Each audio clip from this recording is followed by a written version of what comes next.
Hello, I'm delighted to have Dr. Eleanor Gordon on this week's episode of Conflict and Terrorism Studies with Wisdom.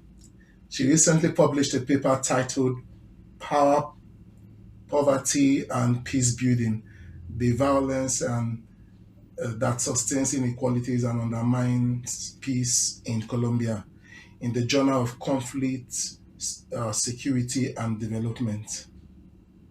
Hello, Eleanor. It's a great opportunity to talk about your paper with you.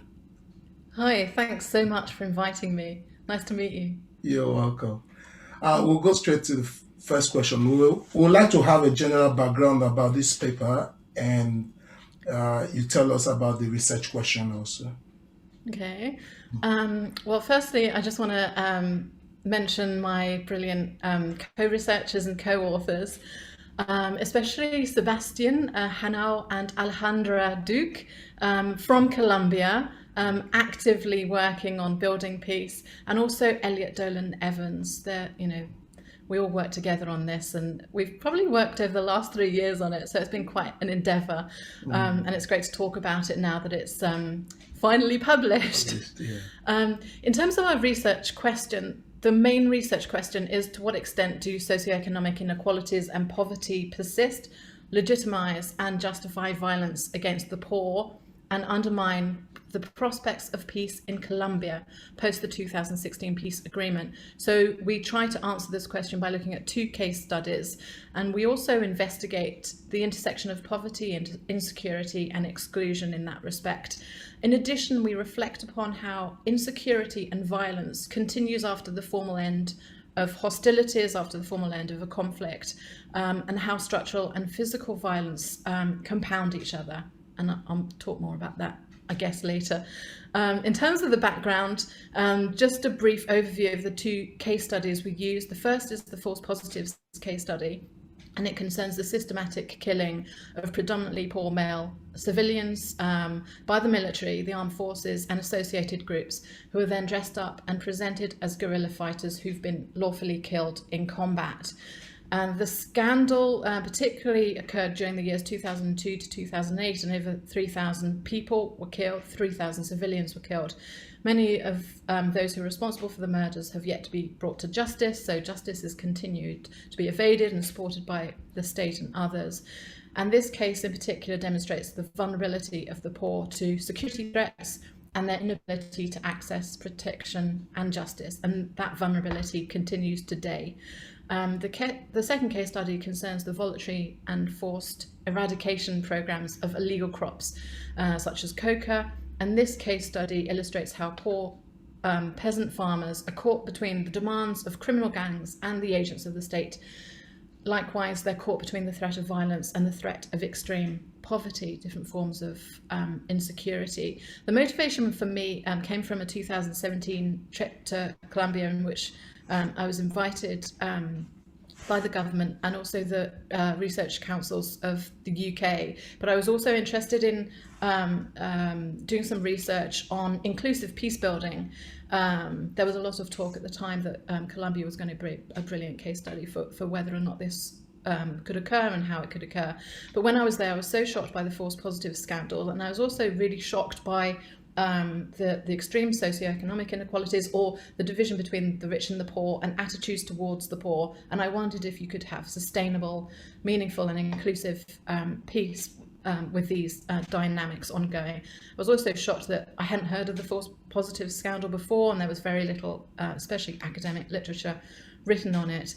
For my colleagues, they're Colombia, so they have a passionate interest in contributing to peace and security and prosperity for their country. Elliot Dolan-Evans also has just completed his PhD and is passionate about investigating and contributing towards building inclusive, sustainable peace globally. We all have an interest in that. I should say that Sebastian is a peace activist in Colombia, and both Sebastian and Alejandra have worked there for a number of years on security, governance and peace building issues. So that's, in a nutshell, our motivation and the research question. Great background and interesting research question. So, what's your core argument? What's the core argument of the paper?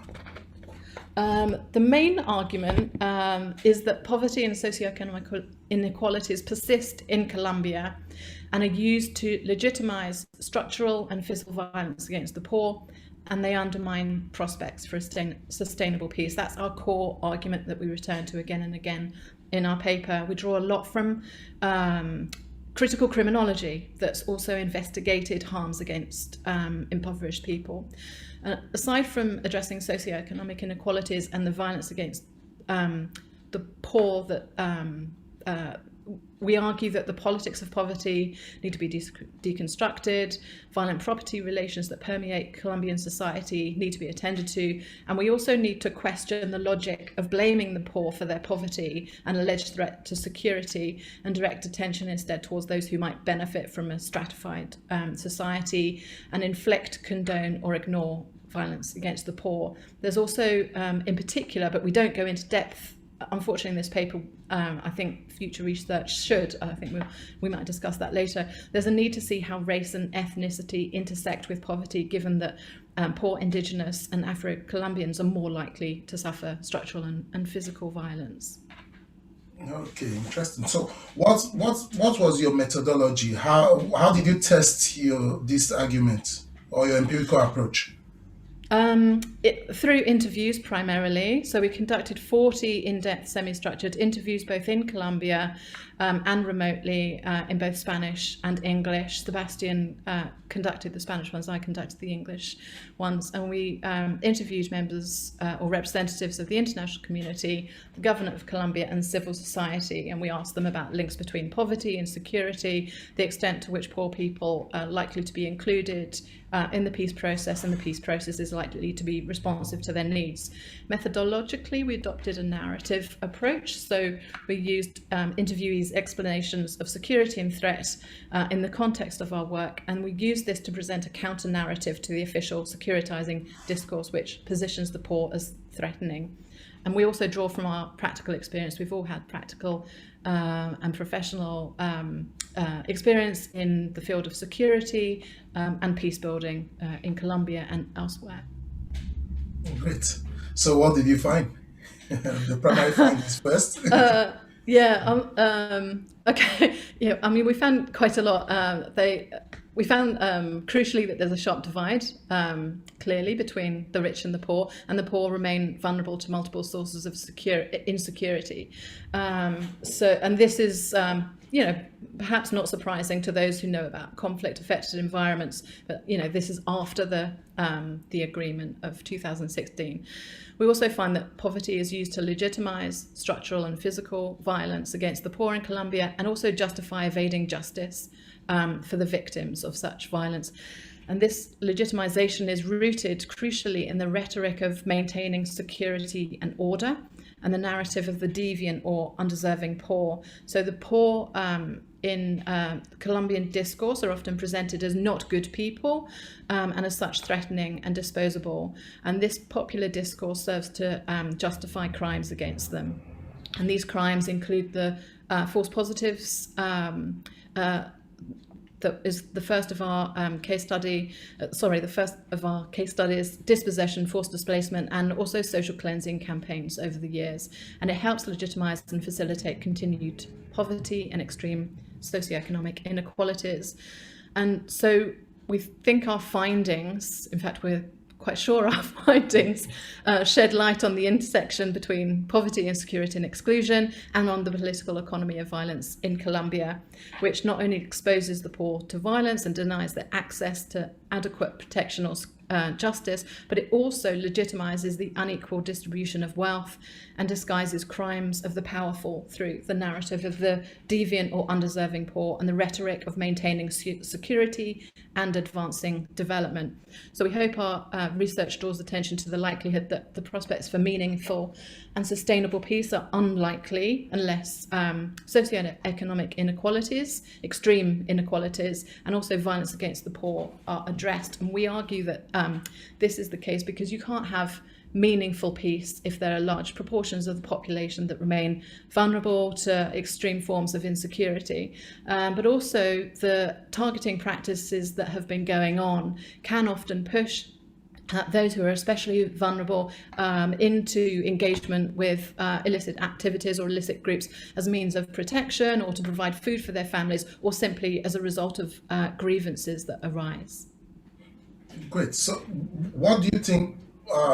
What are the larger contributions, or what's the positioning of your findings in the larger literature? We've highlighted, the paper has highlighted the need to address factors that enable the persistence and escalation of extreme inequalities and violence against the poor. And this is for reasons of social justice, but also if we're committed to genuinely building meaningful and sustainable peace. The larger contribution of our paper is also to encourage us to question in whose interest peace is being built, whose security and justice are we concerned with. And it's essential that in peace-building processes, we include and are responsive to the needs of those who are particularly vulnerable in terms of insecurity or security threats against them. And our paper also sheds light on the way in which assumptions about the moral character of poverty contributes to creating an enabling environment for the types of crimes and violence that I mentioned earlier. And it encourages us to recognize how our own assumptions about people, in this case, those who are economically marginalized, can also contribute to causing harm, even if we're not directly responsible for the harms and the crimes and the violence against them. Great. So, did you have any limitations? And again, these larger contributions, or your findings, how do you think further research could be developed based on this, or what opportunities are available for further research? Yeah. Okay. Thank you. There were lots of limitations. There probably is with most, if not all, research projects. The sample size is very small. As I indicated earlier, we only conducted 40 in-depth, semi-structured interviews. And I think our research would have benefited from in-depth ethnographic studies, particularly in environments that have been particularly affected by economic and physical insecurity, to better understand the lived realities of those who've suffered in the way we discuss in our paper. And also, as I mentioned earlier, deeper consideration of the racial dimensions of such violence and injustices, but also the gender dimensions as well. Most victims, for example, of the false positives scandal were men. So there is a substantial gender dimension there. The range of participants of our interviewees is also quite narrow. It would have been great if we had interviewed many more people who'd been subjected to the violence, aside from representatives of the international community, in order, and also I think interviewing people within the armed forces and more people within the government would have also shed better light on the way this discourse has developed and justified violence against the poor.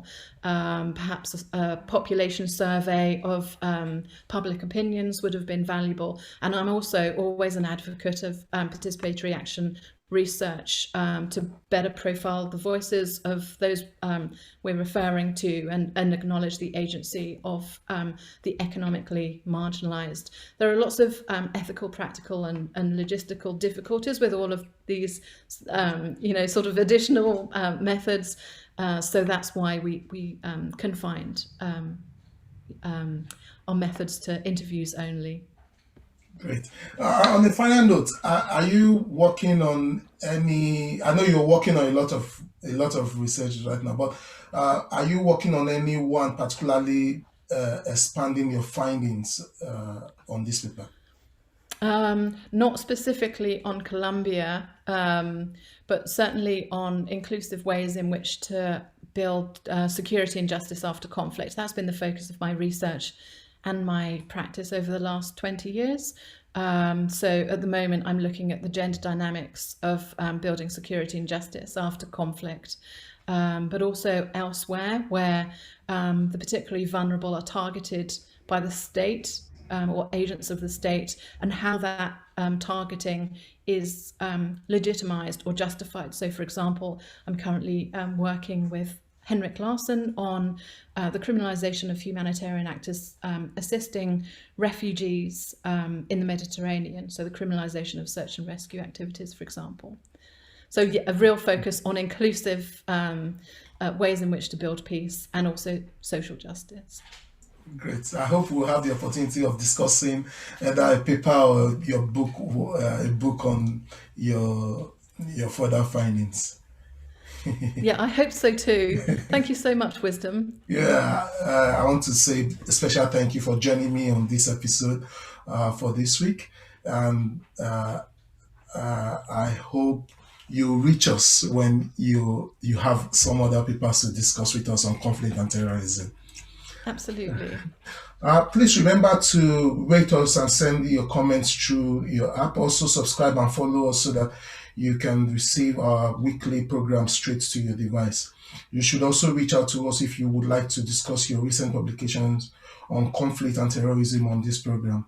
My name is Wisdom Iyekekbolo. Please join me next week. Bye for now.